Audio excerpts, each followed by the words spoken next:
Daestingr. Okay, all right, start over. Yes, hello everyone. My name is Taran Daestingr, the Ever Vigilant, which is the little tagline I've added on since I have been on Vigil since March of 2020. Come down to your Westward, there's going to be a great party. I'm going for the record. But today, what I am here to talk to you about is one of my absolute favorite events called Athenaeum. And it looks like it should be said Athenaeum, or that's the way some people say it. It's very, the pronunciation is complicated. But the important thing about this event is that it is awesome and all of you should go. So whether or not you display is clearly up to you, but like this event is worth going to even if you're not displaying. But I'm mostly going to be talking to you, trying to convince y'all who have done, at least been in the SCA long enough to have made some stuff or researched some stuff to do a presentation at Athenaeum because it is so much fun. I displayed at the first two Athenaeums where they were in person. I did not do a display for the two virtuals, partially because I did not have enough spoons during the pandemic and partially because it was in that weird gray area between laurel and not laurel. Like I said, going for the record here for being on Vigil. 2 years and counting. My apologies for the interruption. I have to watch my nieces and nephews for a while, so I'm going to have to leave the meeting. Okay. Yes, You come back if you can. I will try. Thank you. Thank you. So for anyone who is unfamiliar with Athenaeum, Athenaeum is an event that was started approximately 4 years ago that is an idea stolen from another kingdom by another one of our transplant friends. And the whole purpose of the event is to really showcase non-laurel artisans, to give people a non-competitive space for showing what they do. And this event is perfect for that.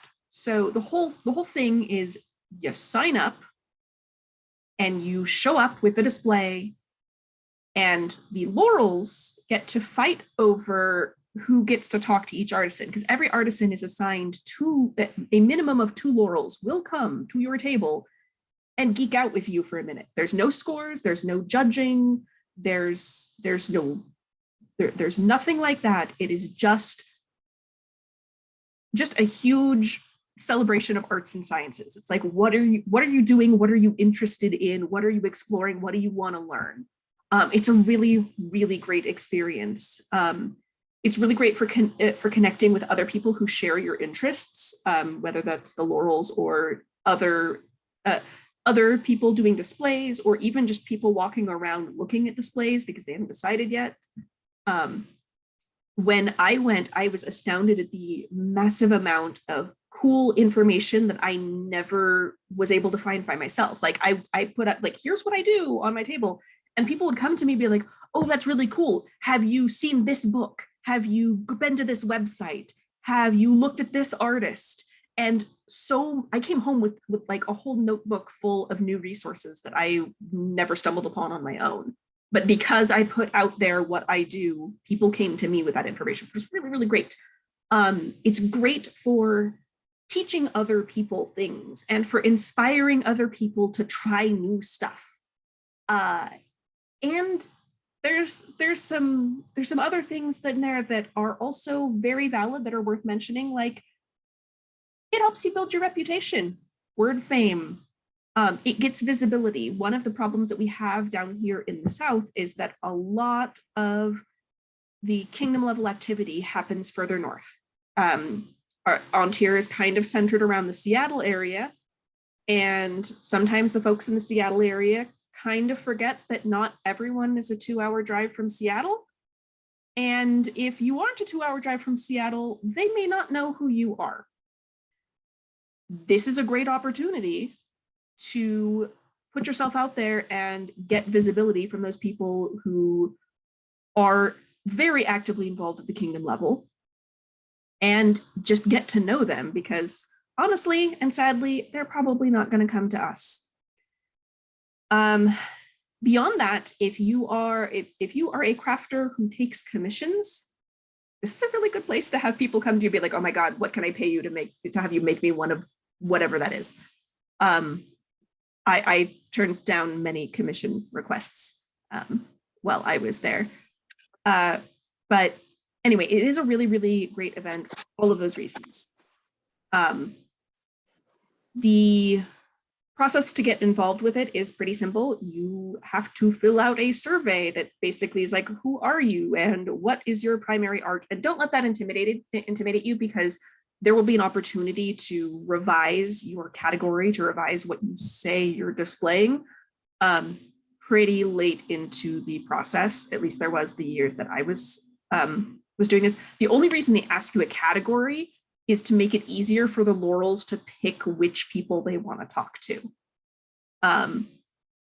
And right now, unfortunately, the artisan registration is technically closed. They hit capacity in the first 24 hours. But life happens. There are always people who have to drop out.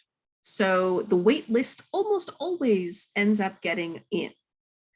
And even if the wait list doesn't get in, even if we flood the wait list and there's dozens more people than they have room for, that tells them how many more tables they need to be able to accommodate next year. So sign up. If you are even considering it, sign up, sign up, sign up. This is such a good event. One of the reasons that I love it so much is because for me, the first Athenaeum came when I had been in a bit of a creative slump. I felt like I hadn't done anything new or interesting or worthwhile in a really long time. I was just feeling like people just knew me for my big crazy hats and that was it. And I think anyone who crafts has been in that point where you're just like, I don't feel worthy. But it was a really cool event. It was a really cool idea and I wanted to support it. So I signed up and I decided to do the thing. And then I didn't have anybody to ask what it was like because it had never been done in the kingdom before. And so I did my social anxiety thing and panicked and had no idea what to do and started just trying to figure out what I was going to bring. And the process of putting together a body of work display has, for me, been one of the most encouraging things that I have done for myself as an artisan, because it really forces you to reflect on how much you actually have accomplished and built and learned and explored. It was really, really great for battling those brain weasels that tell me I'm not good enough. It also is really cool for allowing you to sort of like look at the big picture of what you do and sort of connect the dots in the sorts of things that you're looking at. You're like, oh yeah, I wouldn't have learned how to do this if I hadn't gone over here and learned that. And it kind of lets you figure out all those, pardon the D&D term here, but it helps you figure out all those synergy bonuses you didn't realize you'd built up by learning all these other cool things.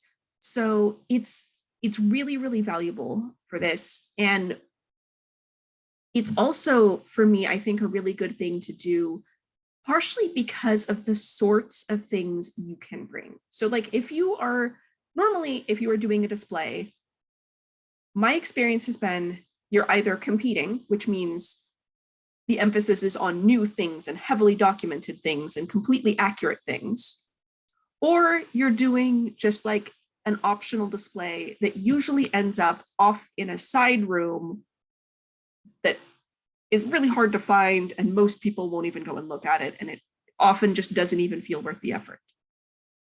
Arts and sciences often takes not necessarily a like back seat, but at least it's shunted off to the side a little bit of most events, where in this event it is the showcase, it is the primary thing that is going on. But it also allows you to bring the stuff you wouldn't necessarily bring. It's okay to bring stuff you have already entered and already displayed. Repeats are fine. It's okay to bring your work in progress. It's okay to bring things you're exploring and are still working on improving. It's okay to bring things that failed utterly. In fact, do that because it's a great conversation piece. It's a great way to bring in things that you can't, at least yet, fully document, or you haven't finished documenting. It's a great place to bring your newest obsession where you're like, I still suck at this, but I'm having so much fun learning about it.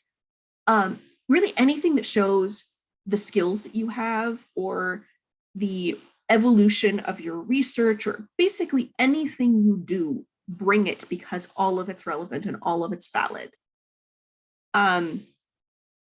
So there's my whole pitch as to like really why you should go, because it's awesome at every aspect. Does anyone have any questions before I move on to advice? Going once. I have a question. Yes, Does this qualify for like baking and brewing as well? I believe so. I know that there have been in the past some alcohol restrictions, depending on the site they're at, but there were people who brought food. I just, you would have to check with the site to see whether or not they did it at a grade school or a middle school the last time I attended. So they had a very strict no alcohol policy. Makes sense. But I believe yes, as long as the site doesn't say no. And where is it located this time? It is hosted by a branch up in the Seattle area. I don't know if your people would do this if you have an alcohol restriction site, but we just had an alcohol restriction site for Caid's pentathlon. And basically what they did is they had a limo offsite because one of our groups has access to a limo, and everybody that was judging anything brewing went out and did it in the limo. Nice. I mean, it's a worthwhile suggestion. If we ever do something like that down here, my housemate owns a party bus. That would absolutely work. It totally would. Any other questions? I have a question. Yes. Is there any age restriction on this event? I don't believe so. So I have one other question. Yes. So some parts of the SCA in America are very anti-Roma.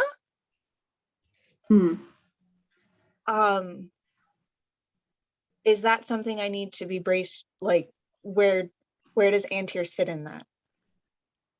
Antir seems to be pretty open to just about anything. The only thing I have seen any sort of contention with has been, certain appropriated symbols that end up in period trim quite often. I was in Caid. I know that reference. Yeah. Yeah. But no, in general, people in Antir seem to be way less persnickety about the medieval Europe focus that some other kingdoms like to try and enforce to the exclusion of everyone else. Yeah, I ran into some problems when I visited in Georgia, and a few small pockets in Caid. But again, I'm new to the area, so I get to ask these questions. Yeah, as far as I know, that isn't my persona, so I don't personally have experience with it. But as far as I am aware, I don't think anyone would have a problem. You said anti-Roma or Roman? Roma. Roma is the politically correct term for gypsy. You won't find a problem in our area with that. Generally not West Coast. We have a I know in the West anyway, in my area, we have a large Balkan Roma community. Yep. Okay. And there hasn't been, they haven't experienced as much discrimination here on the West Coast as when they go visit family in the East, on the East Coast. Okay, That's very exciting because my child and I are of Roma descent, and one of the ways I teach it to him is through the SCA. And I've been very scared to bring him to an event. Oh, no. No, for the most part, especially if you are doing it in a, in a well-researched and authentic way, people will embrace stuff, even if it's not anything they're familiar with. They'll be like, oh, you're doing something new and weird. Tell me all about it. That's Um, fantastic. Awesome. Because like, I really don't think you're gonna find any problem within Ontier. okay, My persona is Roma okay, because I'm married into the family. okay. My wife I is feel Roma you. descent, so yeah. Okay. That is super exciting to hear because we wore some of our traditional garb and we couldn't even make it to an event because there was such persecution on the bus. Sorry. That's not Oh, good. shame on them. Yeah, that's just people being ugly, and Yeah. that's one thing about the Outlands here. In our general area, I've seen literally everything here. Even we have a event coming up, Grand Outlandish. I believe somebody mentioned that earlier. That I've even seen cosplay outfits show up at the event, which throws you off a little bit, but There's some events that tend to draw a little bit more what they call the fringy crowd. We've got, Eggles, which was mentioned, it was definitely mentioned earlier, tends to have a lot of 17th century pirates show up on occasion. Whatever. Everyone's there to have a good time. We'll make an attempt at one thing I've enjoyed about this area, I've never seen, other than a few people with personal conflicts with each other, as far as the society life goes, never seen any contention or as you're saying, persecution over somebody's outfit. That's just flat ridiculous to me. I'm with you. I mean, we have Sir Smythe, who has a beautifully made, and which he's done all himself, Roman Legion armor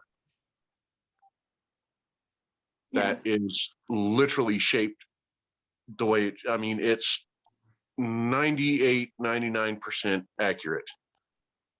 I'm going to try and drag us back on track now because I have some more things to cover. But yes, Sorry. As you were. I did still have a question. Yes. When you say you bring everything, even if we've been practicing some of our skills on out of period stuff? Yes. Absolutely. Bring it and be like, I started with this because it's cheap and expendable and I still suck. I started with this because it's what I could get. I started with this because it's something that it's something that I had lying around and I didn't want to invest in the tools until I knew if I liked it. Go ahead and bring it.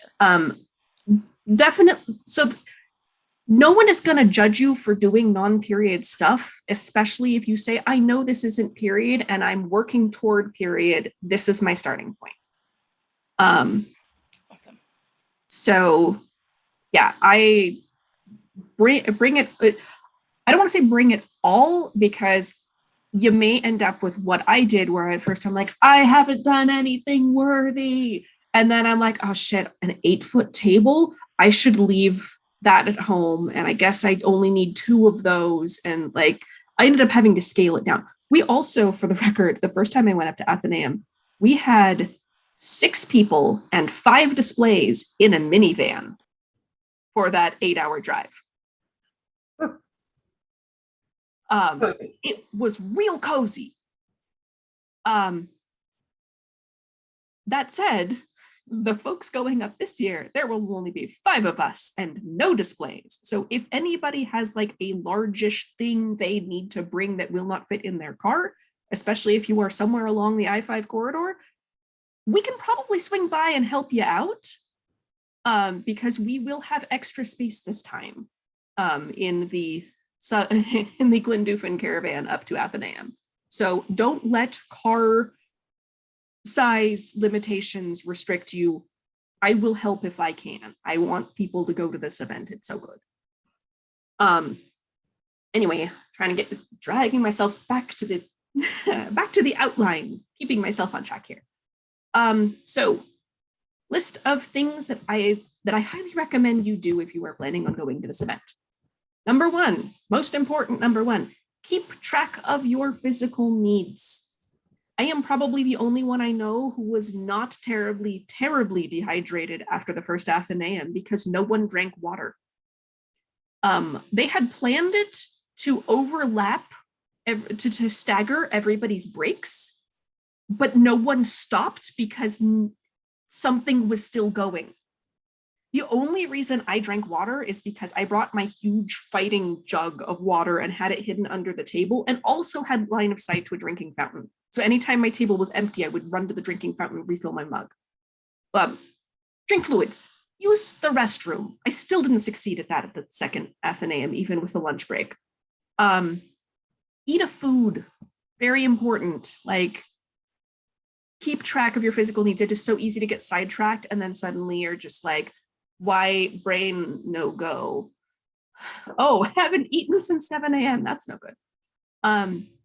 Another thing that is super important that I found really helpful, having some sort of like portfolio of the stuff that you do that's easy to leaf through, especially if there's a bunch of stuff you have gifted away or, you know, outgrown, don't have a good way to display, things that have been destroyed, things that have been eaten if you're a food person, like pictures and stuff of other things you can't for whatever reason bring with you is a really good idea. It also makes for a really good impromptu, I'm doing a demo or whatever, just like throw in the portfolio and here's all the stuff you can do. It's all, Okay, I'm sorry to interrupt, but on your portfolio thing, yes. I do leather work, and me and a fellow Scadian do brewing. But on my Nice. leather work, instead of packing all the projects I've made with me, if you're doing a portfolio on that, should it be in a period style, like binder, or? It doesn't have to be. It is entirely up to you. I could show you what my portfolio looks like. I'd have to run on the other side of the room to grab it, but mine is in a giant metal 3-ring binder, and it's printed out pieces of paper glued to tagboard. It's not period. It doesn't matter. It's portable. It's durable. What we do as arts and sciences folks, while we make period things, or at least endeavor to, we don't necessarily, like, arts and sciences displays are not actually period in the way that we do them. So, like, there apparently are people who, especially in competitions, will look down at you for having non-period display and really, really despise the science fair trifold board of information. Personally, I think they're great because we are an educational society. The point is to share information. And if you're not doing that, you're not doing it right. So if anyone has problems with non-period methods of distributing information, they can fight me. Like, literally, I will go grab my sword. I will fight them. Yeah, if we're willing to ignore the fact that we're in like a 4-H camp, you know, cafeteria, we can ignore that somebody's got a trifold display. Exactly. Okay, so yes, portfolio. Thing number 2 that is a good idea. A resume of the stuff you've done, the classes you've taught, the awards you've received, the offices you've held. It's a good idea. People want to know who you are. Don't be dumb like me and glue it into your portfolio, because then when you do more stuff, you have to figure out how to take it out or glue over a page protectors, guys. Smarter than me. Learn from my mistakes. The other thing that is super, super helpful, and we're getting to the point where I actually do have visual aids here. So I made business cards. They're not really officially business cards, but I basically took my heraldry and turned it into a watermark and made myself little print it yourself business cards that had a link to my Google Drive where all of my handouts live and my name and a couple of the things that I do that people might know me for. And then I also took them and printed out a bunch of them that only had my name on them that I use as identification tags for all of the stuff on my display. So this was prompted by me being a little salty about my 10 minutes of fame. Was one of my outfits went completely viral on the internet without any identifying marks on it at all, not attached to my name. It made it all the way to a completely different social media platform in Australia. And nobody knew it was mine. So I was a little salty about that. So now, anytime I do a display of any kind, every single thing in my display has a tag that says what it is, but that's right under my name with my heraldry. That's mine. I did it, which is partially selfish because yes, I want the credit for my work, but it's also generous in a way because it means that if somebody sees this picture on a different social media platform in Australia and they want to know who did the thing, they can look me up. They can find me and send me an email and say, hey, you made this hat that had some feathers and how, tell me, and I can help them. So I highly, highly, highly recommend tags with your name on them, heraldry optional. I wanted them to be fancy. It's also a really good idea. One of the things that I'm very happy that I did was putting all of my downloadable content in a folder online and putting the link to that folder on my business cards. So anytime I hand out a business card, they can follow that link and get to where all of my class handouts and all of my competition documentation lives. I did this because I have zero executive function. If I tell you I'm going to send you something, that is a lie. No, I'm not going to do it. I'm not going to remember. It's nothing personal. I just won't remember. I don't want people, even if people remind me, I'm like, oh yeah, you're reminding me, but right now I'm outside and up to my elbows in dirt. I will get to it when I get inside, and I will not, I will forget. But if I have a class handout on that, here, take a business card, it's on them to look it up. Everything's already in that folder. Anything they want is in that folder. I don't have to remember to do it. Best idea I ever had. I Because super love this idea. It is so cool. it's such a good way to share information. And people, I have handed out my business cards with the link to my Google Drive for very diverse reasons. I have a whole bunch of cut and thrust armor patterns on there. And so someone was like, no one makes gauntlets in my size. I'd be like, oh, you're about an extra small long. Yeah, I've got a pattern for Wisby gauntlets, an extra small long, in my Google Drive. Here, have a business card. And then I get a message like a week later going, oh my God, you have instructions on how to draft a coat hardy pattern. I'm like, yes, I do. And they're like, I didn't even know I needed that, but now I do. It's a really, really great way to share your information. Put all of your downloadable content in a folder, keep that link on you, hand it out to everyone who needs it. It's really, really a great idea. I hand out so many business cards to people who are brand new, who are like, I don't know how to garb. And I'm like, I have a basic tunic handout instructional handout on in my Google Drive. Start there. So next thing that I think is really important for this event, or for any event where you're doing a display, plan what your display looks like. Figure out how big your table is going to be. Make sure you have a tablecloth that's big enough. 8-foot tables, man, it's so hard to find a tablecloth. I always end up just using fabric. But plan your display. And I don't mean, like, some people get super into this and they'll be like, I found an 8-foot table in my garage and I put my tablecloth on it and laid out everything exactly how I wanted. And I took a picture. Like, I know people who have done that. I'm not that organized. Here's my plan for the last event I did a display at. As you will notice, it is on an envelope.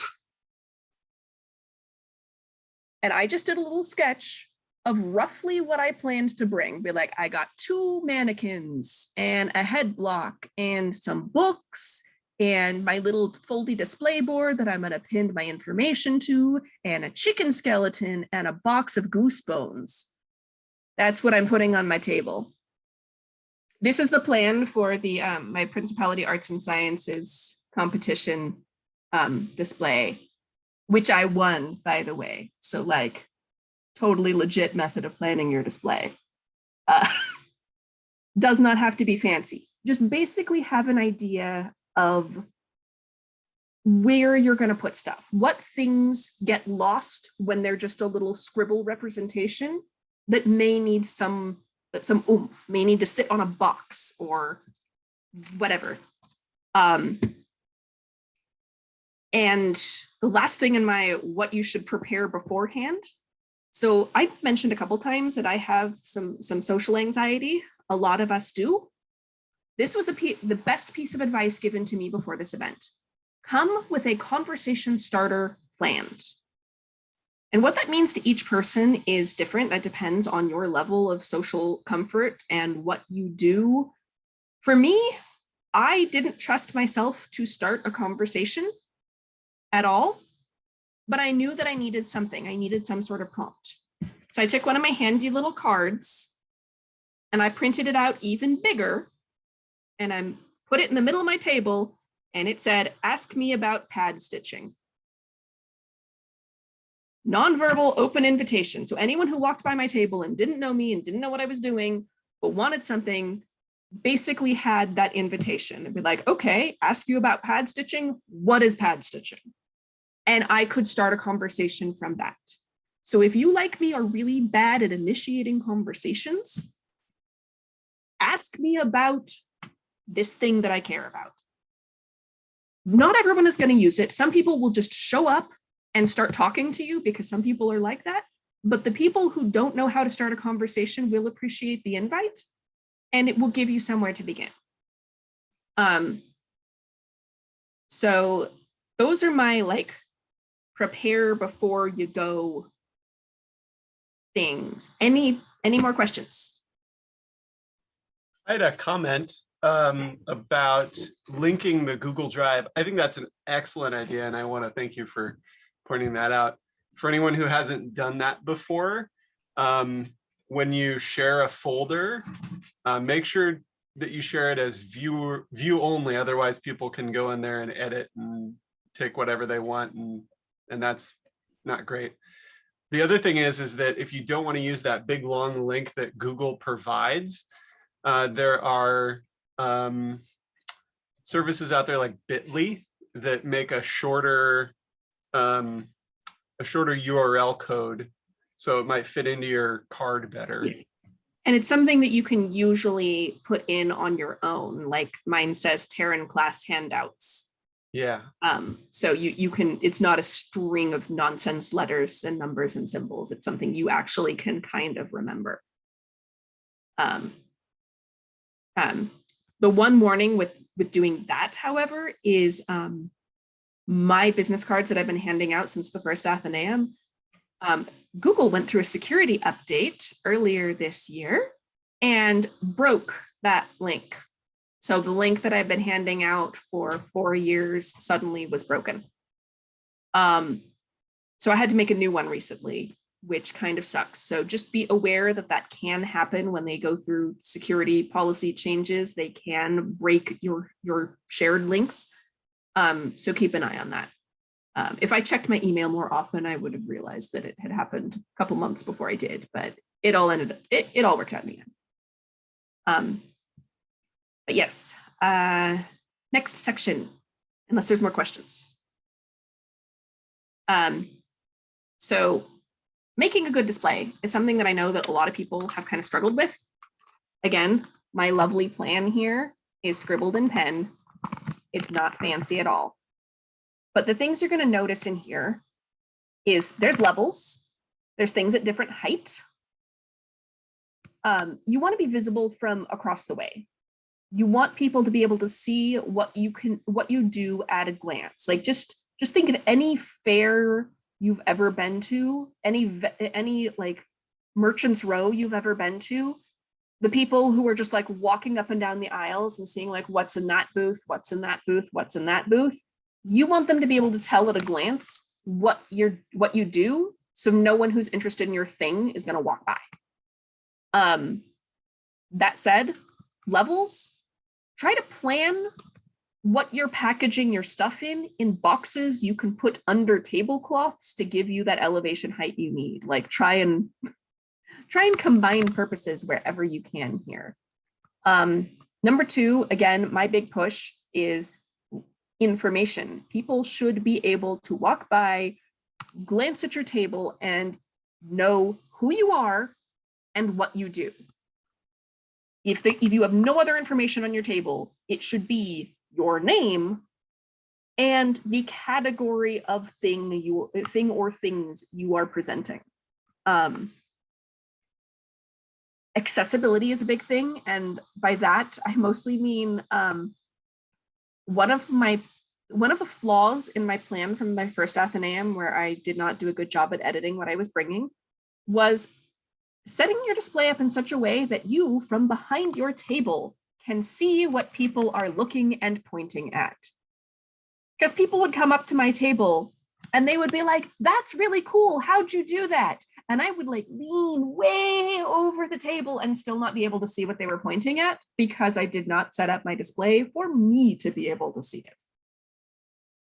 So bear that in mind. You may need to be able to have a view of your own stuff from behind your table. And they have set us up every year. So basically you have your back to the back of other presenters and your table is facing out to the walkway. So you have a one-way display that you are sitting behind. So bear that in mind. Obviously, remember you have to pack whatever it is you're bringing, and it needs to be able to survive the trip. So plan accordingly for your packing. One other thing that is super, super handy, I told you I had a couple of visual aids. This is my only other visual aid. Things for people to touch are really, really great. I have a whole bunch of, I told you my conversation starter was ask me about pad stitching. I had it, here's why it's called pad stitching, because you can use it for padding. You can make fake boning out of pad stitching. Here is what fabric looks like pad stitched and not pad stitched. Here, if you want to learn how to do it, is a threaded needle that you can try doing it yourself. And I had all of these with their handy little tags with my name on them set out on my table. So when people come by, there's things they feel welcome to pick up and handle and touch and look at the backside of. There's a lot of really interesting, cool skills in the SCA that are hard to see in a finished object. So bringing your half-finished things, your experimental things, your stuff that doesn't look fragile or precious is really, really helpful for people to be able to just touch. Amongst all of these things, I also had what ended up being the collar of a houppelande, but I brought it because I wanted a semi-finished object on the table so people could look at that. And if they want to try on the collar, to show how the thing worked. And that was really, really good, having that just here's some sort of progress of this one very specific little skill that I've been focusing on. So yeah, kind of review of things you should bring. Your art, an example of all of your art, even if it's only a portfolio example. Bring water, bring a drinking vessel, bring snacks, bring any necessary medications, including caffeine, that you think you are going to need throughout the day, because trust me, you will not end up walking out to the car during the event. It's just not going to happen. Don't forget to think about things like tablecloths and stands and frames and boxes to elevate stuff, mannequins, etc. Anything you need to make your display have levels and really showcase the things you're doing. Take a notebook and a pen so you can write down contact information and notes and cool resources people share with you. Bring your business card like things to hand out to people if they want to contact you. Bring any documentation you have done, any class handouts, any papers you've written. Bring all of it. And even if it just sits in a stack under your table, if someone starts talking about this weird niche thing you taught a class on, you can be like, I taught a class on that. Here's the handout. Or when people are like, how did you make the inside of that sleeve look good? You can be like, my documentation for entering that in Principality Arts and Sciences 4 years ago is right here. And I can flip through the page. There's the page where I talk about how I made the sleeve. Bring your documentation. You are not required to document anything you present at this event, but having any documentation you've already done handy is really, really helpful because it allows you to more effectively share. Another thing that is good to bring if you have space is any books that you heavily rely on for whatever the thing is that you're doing. Like I had books on my handy display for Principality Arts and Sciences because one of the things that I have been delving into is skeleton articulation and the collection of scientific specimens in 16th century Germany because I'm a weirdo. It's a really... I was just gonna say, because you're fabulous, is what you mean? Sure. Yeah, because you're fabulous. I second that. Thanks. But it's a weird, obscure topic.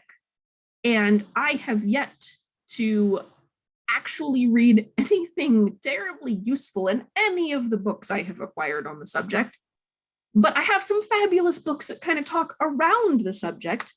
And I brought the whole stack of them with me because I had to explain to people why I need to collect little bits of metallic trim to bling out the goose skeleton that Her Highness saved for me in her long story. But I have a whole, bring the weird books, bring the books that people aren't going to have heard of. Even if you can't physically bring them, like take a picture of the cover and have it with you. Have a list with the reference information. Any source you don't expect other people have been looking at, have that on hand in case you find kindred spirit who is also into your weird niche thing and you want to share information with them. Those are really like those moments where you're like, you also love this really bizarre thing. It's so frustrating to not be able to share with them and info dump everything you have. And if you're like me and can't remember names and dates to save your life, write it down before you go. One of the things in my Google Drive for that specific purpose is all of the costume books I have in my personal library with my comparative review of each book. That way, if people are like, what books do you have? What would you recommend to someone with this skill level? I have them all rated by like how advanced I think you need to be as a sewist to be able to use the book.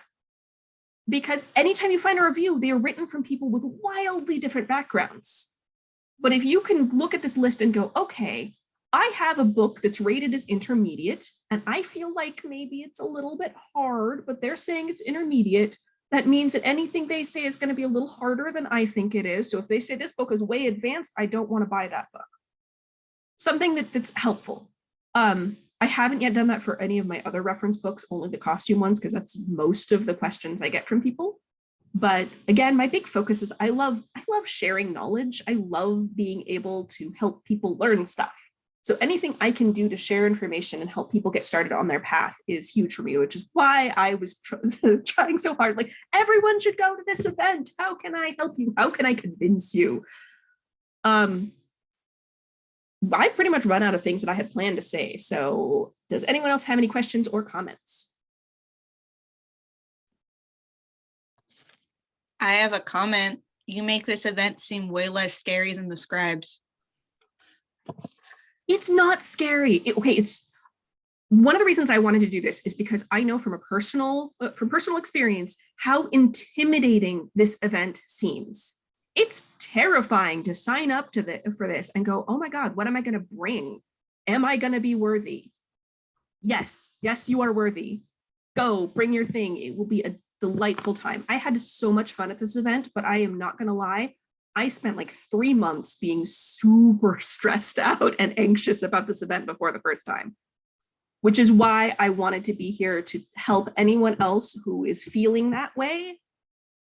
Like, how can I help? What can I tell you? Ask me the most bizarre question you want about this event. I do not care. I will share all of my experiences with you, because for me, that's what would have helped alleviate my anxiety, and I didn't have anyone to ask. So my motto is be the person you needed when the world let you down.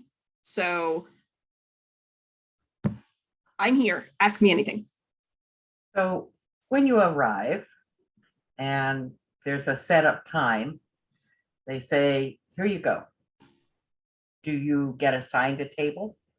Yes. And Everyone. How much time do you get to set it up? And then how long is that day that you're not going to get out to your car during? And how, walk us through how that day unfolds. Okay. Walk you through the day. So first of all, disclaimer, it's been 2 years since I've been to this event and I have no concept of time. So this is all going to be ADD guesstimate, time-wise. But so we got there way earlier in the morning than I am usually functional, probably like 8 a.m. I feel like presenters got to show up at 8 a.m. The parking at the first site was a lot more complicated than it was at the second site. I don't actually know where it is this year building wise.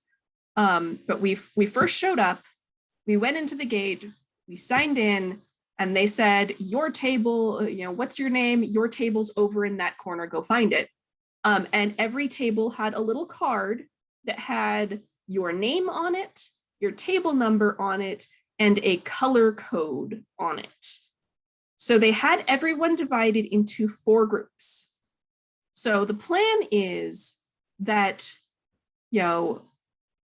Argent group is on at their table for 3 sessions in a row. And I believe the sessions were something like 45 minutes. I don't remember exactly. Maybe they were half an hour. Maybe they were an hour. I don't know. They were a chunk of time that was like class-ish length. And then they had 1 session off where they got to go around and look at everybody else's stuff or take care of any needs they had.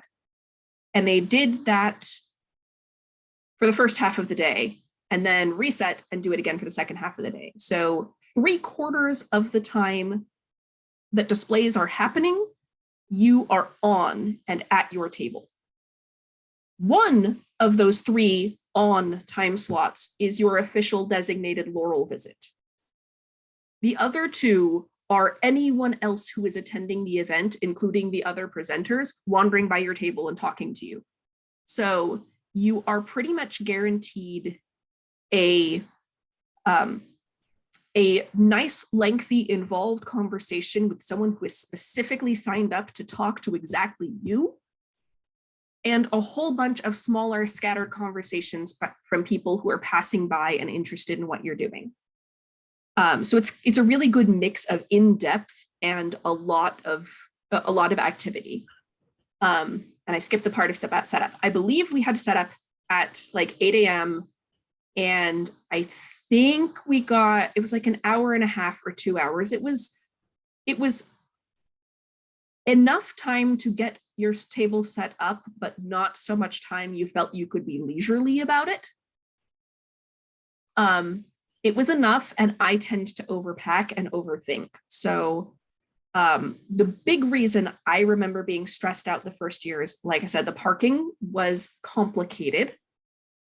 They actually there were a couple of the event team had brought wagons to loan to people to ferry things from their car.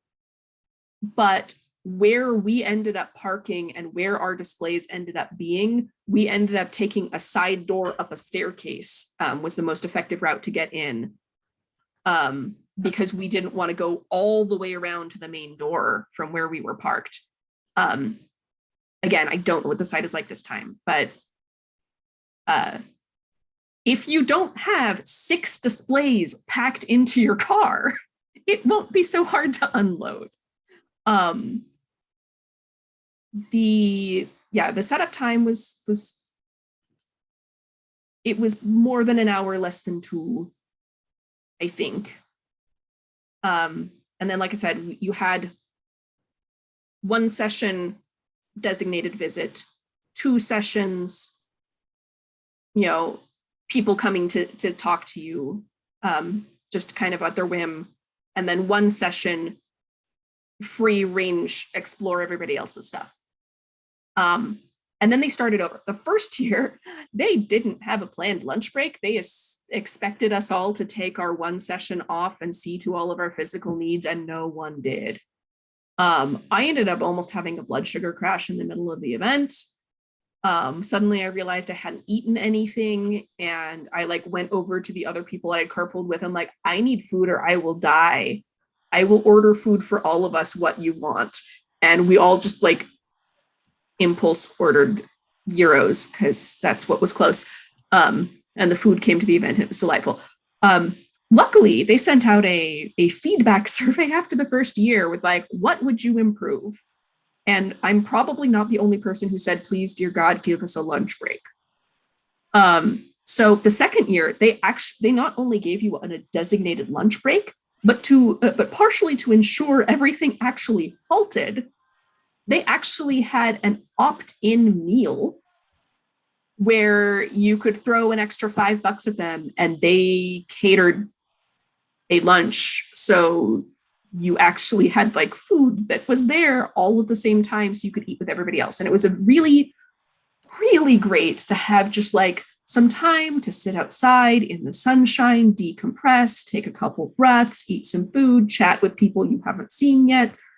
Really great to get away from your table for a while, because it was, I'm not gonna lie, the first year, the acoustics in the building were kind of terrible. And it was a lot of, if you are sound sensitive, it was that ambient room, that school cafeteria hum of conversation that gets really, really overwhelming for some of us who are sound avoidant. It was a lot. I was so exhausted after this event, so exhausted. The second year, having that lunch break in the middle was so incredibly helpful. Also, the room that we were in had much better acoustics and it didn't do that reverberating, just constant noise of people breathing sort of feeling. It's really hard to explain to people who aren't sound sensitive how much a cafeteria is just soul sucking. But the second site was not like that, thank goodness. And again, lunch break helped. And also the whole room we were in was 3 walls of windows. So there was some natural light, which helped as well. So unfortunately, I do not actually know what the name of either site we were at before was. So I cannot tell you what site we're at this year, if it is even the same. I'm really bad with stuff like that.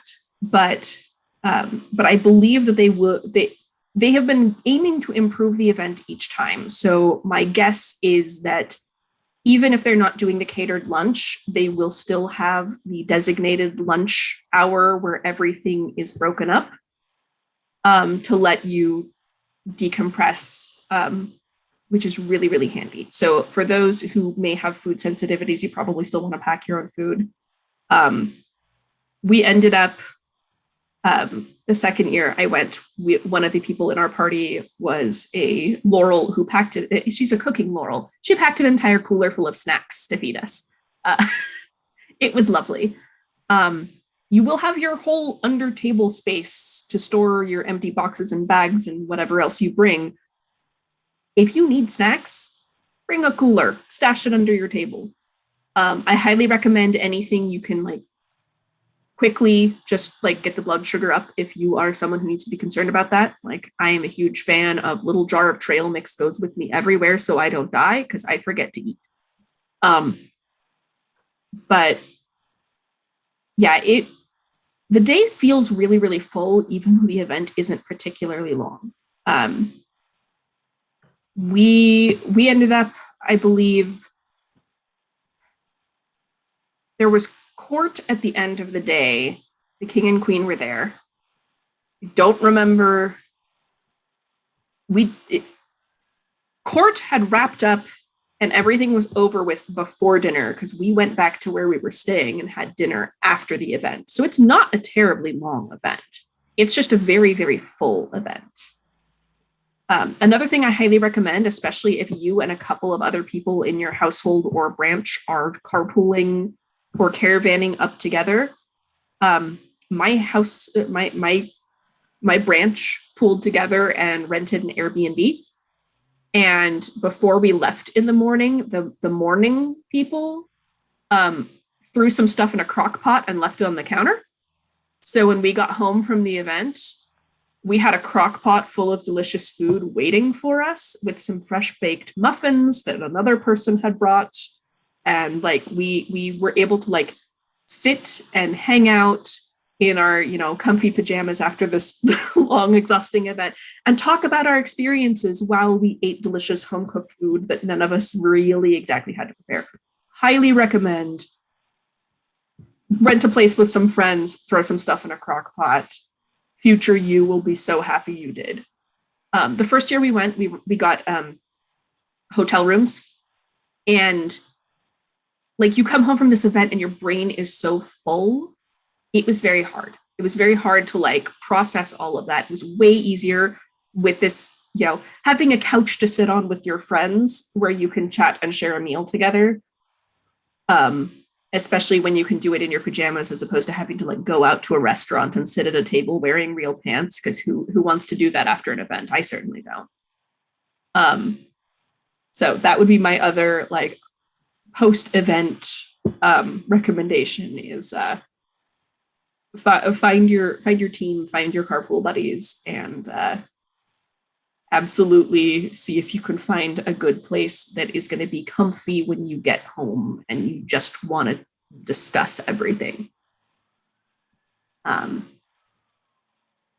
yeah, that was not in order at all. I'm sorry, but that's kind of what the day was like.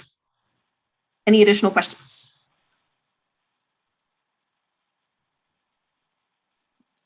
There's always that magic question. What would you personally have done dramatically differently? What was so different that surprised you? So I can honestly say that the difference between what I did the first year and what I did the second year was pretty dramatic. The first year, I panicked and went, body of work. I have to bring everything I've ever done in some form, because I do that sort of thing. I panic and I overdo it.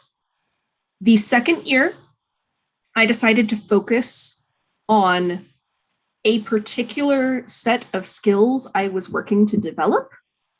And instead of having an enormous amount of things, I had a small handful of easily portable things, my portfolio, and 3 dress forms with garments that represented the skills I was working on developing. So my table was much more streamlined. It was much more focused on a particular craft than it was on every skill I have ever acquired in the SCA. And for me, that was partially my own relaxing, my own letting go of the expectations I put on myself. And partially it was just, this is the direction I'm going right now. So it was, the first time it was like, I have to show what I do. And the second time it was, I want to show what I'm working on. So it was much more of a current thing versus a look back on the history. But in both cases, it was what I needed to, it was where my focus was at the time. Because the first year when I panicked and brought everything, like I said, it was also, I was coming out of that creative slump where I was feeling really down on myself for the things that I hadn't been doing. So for me, bringing all of that stuff was proving to myself that I do lots of things. And I was feeling better about it when I showed up for the second year. I'm like, I don't need to prove I do a million things. This year, I need to prove I'm getting better at this one thing. So really, there's no rules to this. This event has no rules. Bring what you need to show the world. Bring what you need to be displaying and working on and focusing on. Bring what you want people to talk to you about. If everyone has known you for, your, trying to think of random craft. If everyone knows you for basket weaving and you're so sick of baskets, you don't even want to talk about it anymore, don't bring a basket. Bring what you want people to talk to you about. Sort of a roundabout way of answering the question, but.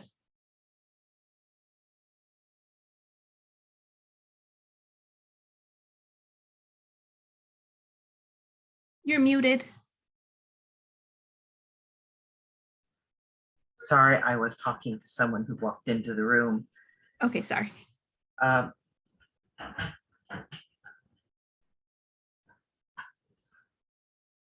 So it's sort of, you can get from this what you want to get from this. Is that what I'm hearing?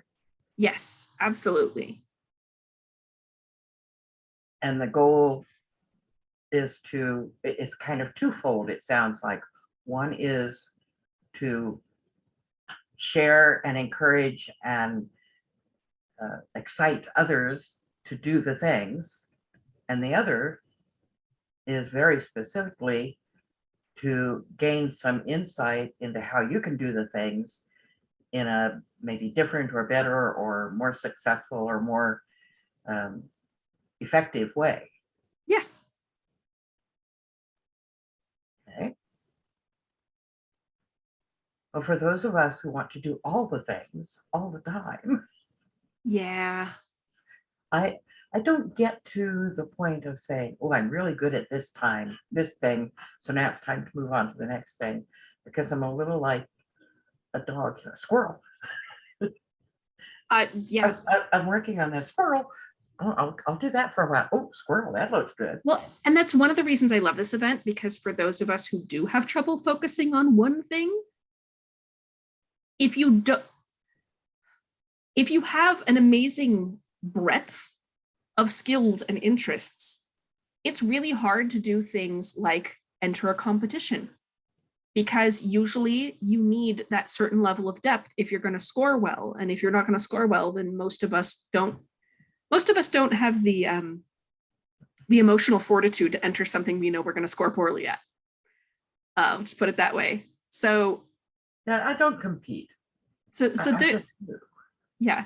But this is one of those events where it is a venue that encourages you to show off that breadth. It is an excuse to bring out maybe I'm not an expert at any of these things. No, they got it. But look at all the things that I have dabbled in. And there's not really a whole lot of opportunity in the SCA to really show that off. I mean, you become known amongst your friends and your local area as, oh, well, if someone has, beginner knowledge of how to do this weird craft, it's probably this person. Go ask them. I'm a dabbler.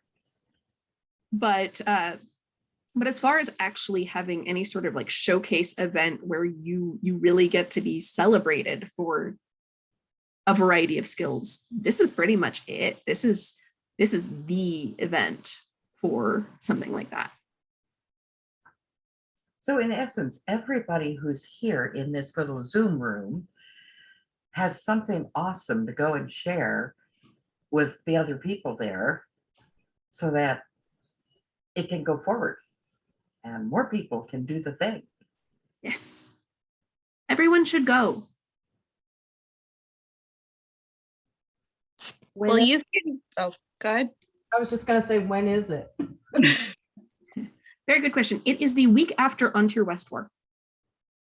July Yes. 7th, no, 9th. It is the weekend after Ontario West War. I don't time good. I just know that it will be my very first event as a laurel. I will find that date for you. So it will be very exciting. It'll be the first time I actually get to go and like be on the other side of the table. And where is it going to be? Seattle-ish. Yeah. Okay. I believe that's July 9th and 10th. That's Saturday and Sunday, weekend after the 4th. Yeah, it's in Shoreline, Washington, at the Scottish Rites Masonic Center. Oh, that is such an awesome venue. I love that. It place. really is. Yeah. It really is. No, new event site I haven't been to before because I'm pretty sure it was a school both times previously.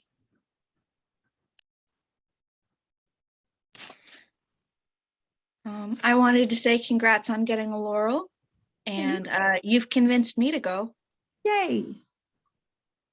We're all very excited to go. Very excited. Yeah. Good. Good. I hope to see lots of people there. The first year I went, our carload of folks were the only representatives of the summits.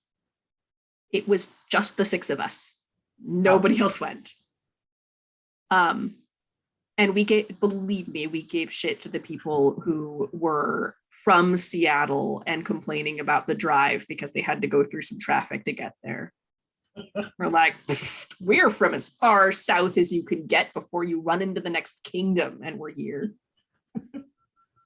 Yeah, I would love to see more people there. Would love to see more summits representatives, especially since our carpool this year is not bringing any displays. It's going to be so weird, but two of us who were not previously will be laurels, and the other is recently a baroness. So all of us are going to be there in support roles as opposed to presenter roles like we were the first time. So you say the cap is very near to being filled, or it is filled?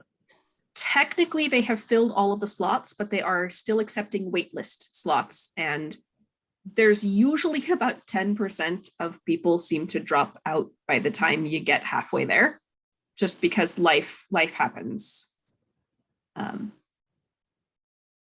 Because it fills up so quickly, everyone who's even sort of thinking about it, who knows what the event is like, will sign up, and they'll be like, I'll decide later if I really want to go.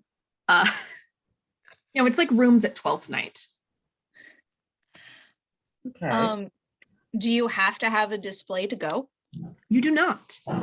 You can go and just look at everybody else's displays and talk to them. There were quite a few, the first year I went, there were quite a few like wide-eyed fighters who were consorting for their arts and sciences counterparts there. Usually the fighting and the arts and sciences happen at the same time, and most events have both. So there were a lot of fighters who showed up at this event who don't really arts and science, but their partners were there with displays, so they were having to be the consort for the first time. And there were so many people walking around who were like, I didn't even know there were so many things you could do. It was really adorable seeing some of these fighters like just being in awe of all the stuff they never paid attention to before.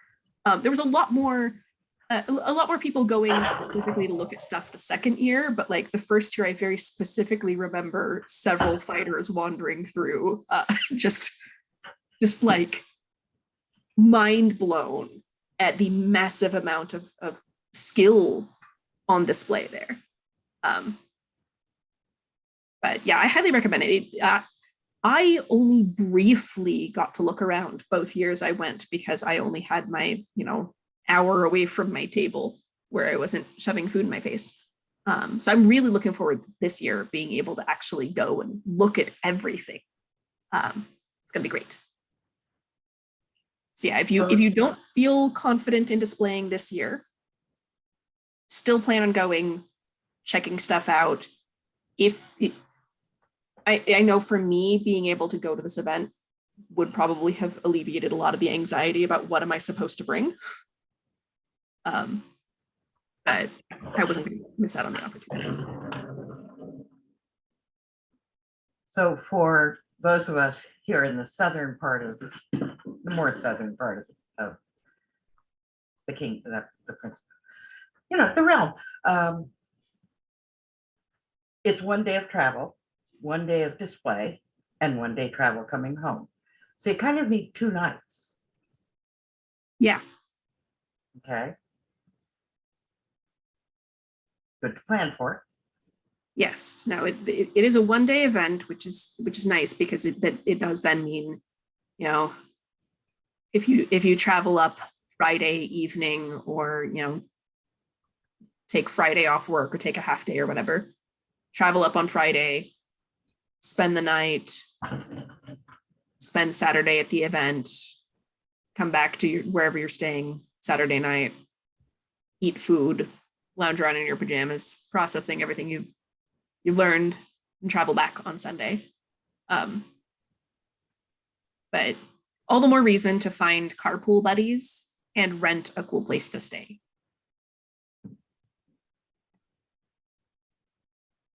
Well, I don't know about the rest of you, but I'm excited. It sounds like a lot of fun. And I'm always up for fun, especially when it involves making the things and doing the things and learning about making and doing the things. Yeah. I had so much fun at it. There were a lot of people I saw there that I didn't know what art they did. Like, fortunately, one of my primary arts is garb. So like I walk around wearing my stuff. So a lot of people know what I do because I'm wearing it and the rest of my household is wearing some of it. But there are a lot of people who do crafts that aren't as visible that I had no idea what they did. One of the other people that I pretty much only knew from teaching a lady fighter, from like leading a lady fighter panel with her, does absolutely amazing leatherwork. I had no idea until I saw her at Athenaeum. Like, you're here? What are you doing? She does amazing leatherwork. And I never knew that because both of us were always on the fighting field at events. Different fields even. So like we never really ran into each other. There was somebody else that I do fight with on occasion who apparently researches historic dentistry, which is super cool. And like she was just down the road from me displaying, and like I had no idea she was into that. It's so interesting getting to see people's arts that you don't ordinarily get to experience. Yeah, that And is, just there is something to think on, because when we get together for tournaments or wars or things or feasts, we all put on our garb and go do our thing. And some of that ambiance that's around us is the skills that people have developed that we're just almost blind to, like the lighting and the furniture and the eating gear and the Yeah. food we're eating. well, and you go to an event and the walls are draped with beautiful tapestries, but you're not necessarily connecting the tapestry with the person who made the tapestry. They're separate. If you're not good at names, if there's not a tag saying this person made it with a picture of them, like most of us aren't going to know who it was. But this is one of those events where people get to put the face to the craft.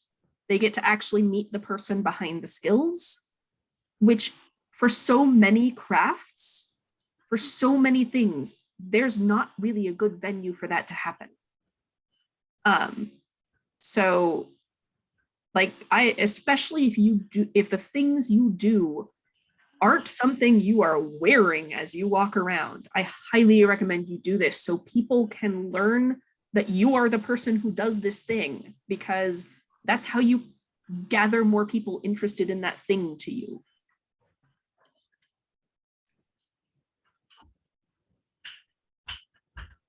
Also, if you do garb, plan in advance not only what you're going to display, but that you actually have something to wear that isn't on a mannequin. Because I had a brief moment of panic my first year when I realized I was planning to display things and didn't have anything I liked to wear. I ended up just opting to put one of the things on me instead of on a mannequin.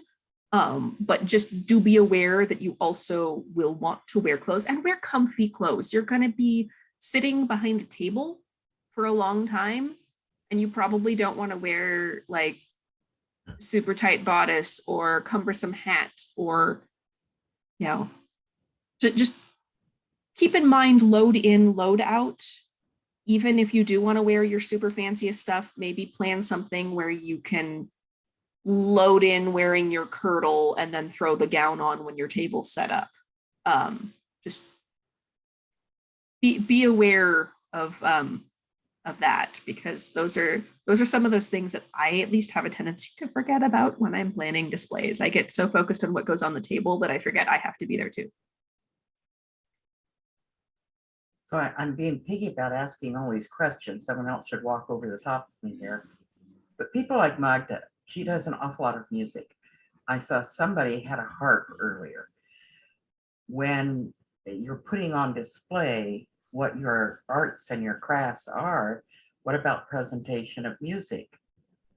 So in the previous years, and I don't know if they're doing it this year because I haven't gotten an answer back, but in previous years, they actually had a separate bardic thing where bards also got to sign up, and they basically gave you a presentation. They gave you like a half an hour or 45 minutes. I have no idea time.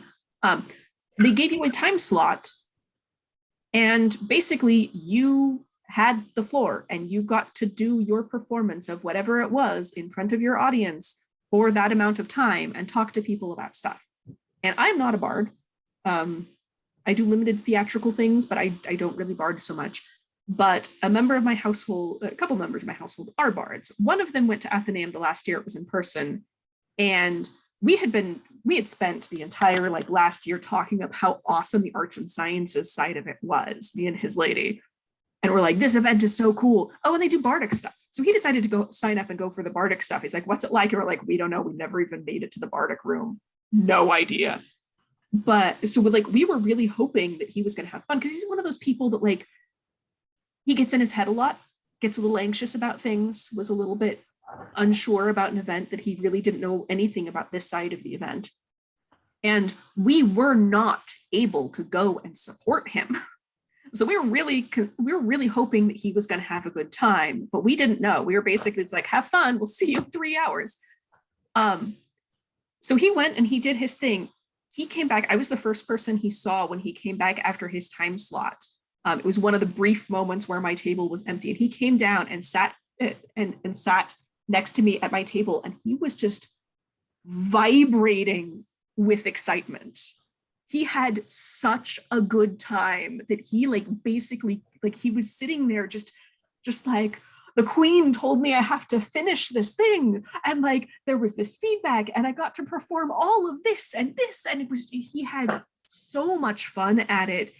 He word vomited for 10 minutes at me, and then he's like, I should go find my wife, and then just bolted away to go talk to her, because he was just so excited. So I really can't tell you anything about what it's like because I wasn't there, but the one bard I know who did go and do the thing was re-inspired with everything that he does, because he had such a good time. And they don't necessarily have as much spotlight as the arts and sciences displays, because you get your one performance time slot and that's it. But that was enough for him. That fueled him for months. So again, I don't know if they're doing the bardic stuff. I would assume they are, but in the previous years, the bardic sign up was a separate thing. So it's possible they just haven't gotten to that yet. They may have their event team divided, because I know they haven't released the laurel sign up list either. So the space constraint is all in artisan displays. So that's the first thing that gets released. So if you are interested in doing bardic stuff, bug them. Send them messages, post on the page, be like, hey, are we doing bardic this year? And it would be possible, hypothetically, to do both if you are a bard and an artisan. You would just have to be very clear that you are doing both. So they make sure to schedule your free arts and sciences time slot during your performance bardic slot. And that's a lot, and I can't imagine.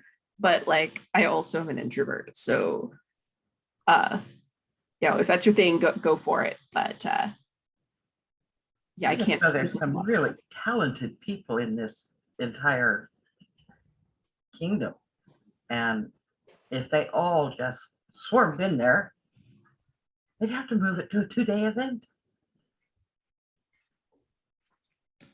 I don't know if I could handle 2 days. I mean, I'd still try, but it'll be a lot. That sounds like a grand time.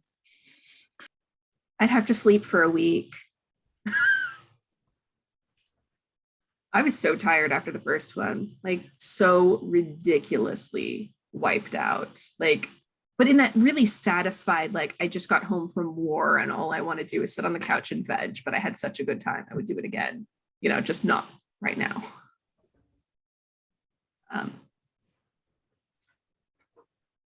Does anybody else have questions?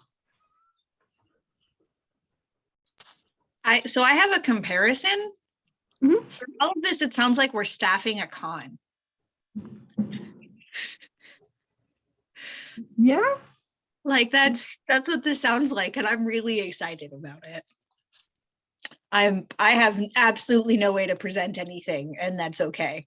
But you could go and see other presentations and learn stuff. Yes, and meet people, because I don't know anybody in this kingdom, and that's okay.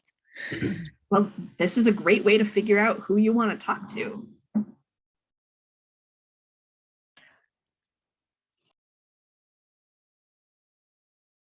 I have a question. This I is should just Zane. say it. Hi. Would you recommend like first time going to just to not have a stand and look at other people's stuff for the first time going? If that's what you're more comfortable with, then sure. I didn't. I just jumped right in. One thing I should absolutely have looked up before this class.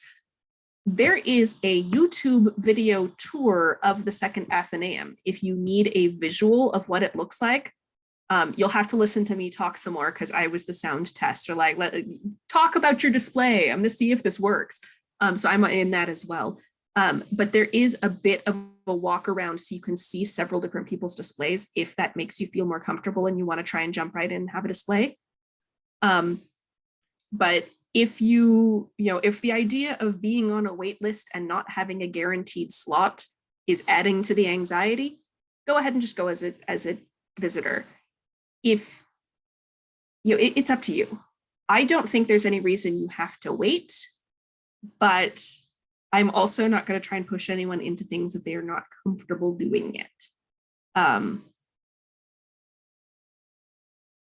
If you haven't looked at a lot of arts and sciences displays, I would recommend before you go at least looking at arts and sciences displays, whether that's like look through pictures online that people have posted from various competitions or from prior Athenaeums or whatever. Looking at pictures of displays to try and come up with ideas of how you want to display your art would be good, but I don't see any reason why you couldn't just sign up and go for it. So what you're saying is you're going to send each of us individually a link. I am going to try and look it up real fast right now. Pardon the divided attention. I will recognize. I was teasing you a bit. But it's a really useful video that I would have. Are you sending this in chat? I will once I find it. And pardon the creepy fingers. And I will my put laptop that can't. link. We're recording this session, and that will be a YouTube that we'll put a link to in the discussion under this event. We will also, in that discussion, put the link for this YouTube that Taran's talking about here. So after the event's over, you can go back and get both the link. Yes. So I posted it in the chat just now.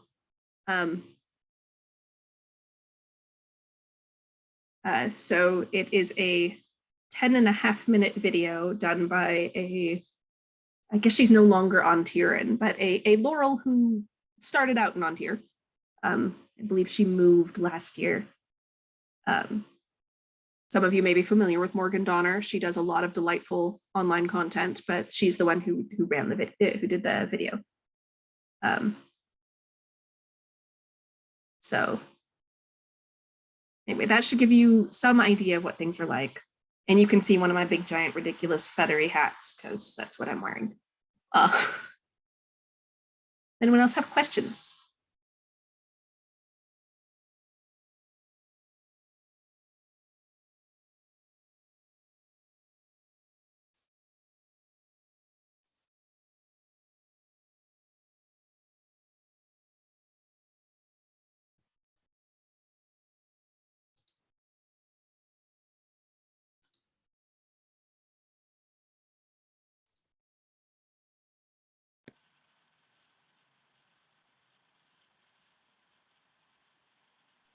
I've been talking away with my mic off. I will put this link under the event so that you have the link to Morgan Donner's YouTube. We will put the link under this event so you have the link for the YouTube recording of this event. And the image of Taran wearing her beautiful hat will be the thumbnail for that YouTube, and it is the thumbnail for this event, unless Taran doesn't want it to be. So you'll see. It's fine. It's conspicuous for a reason. Yes. Conspicuous and beautiful. Well, Taran, thank you very, very much for doing this. I've been inspired. I hope others have. I hope so too. I would love to see a strong Summit's presence up there showing the Northerners what we can do. Because oh, you know what? We didn't ask what fee there is for this. Do you know? I do not off the top of my head. I feel like it was a fairly standard, small day event type fee. I don't remember it being much. So we can all go look. Yeah. I'm not sure how much event information has been posted at this point. As far as I know, they just last week opened up hey, artisan registration, and they're 50% full, 100% full, sign up on the wait list. Wow. Within 24 hours. So we are still pretty early out. It's beginning of July. So we've got nearly 3 whole months before this event. So it does say that it has information up, and it says the site fee will be 20 plus the standard non-member 5 where applicable. And so that's what it looks like for that. It doesn't say that there's any different fee for persons just visiting versus displaying. Thank you. Hey, someone who's looking up things that I didn't think of beforehand. I'm going to go ahead and stop the recording.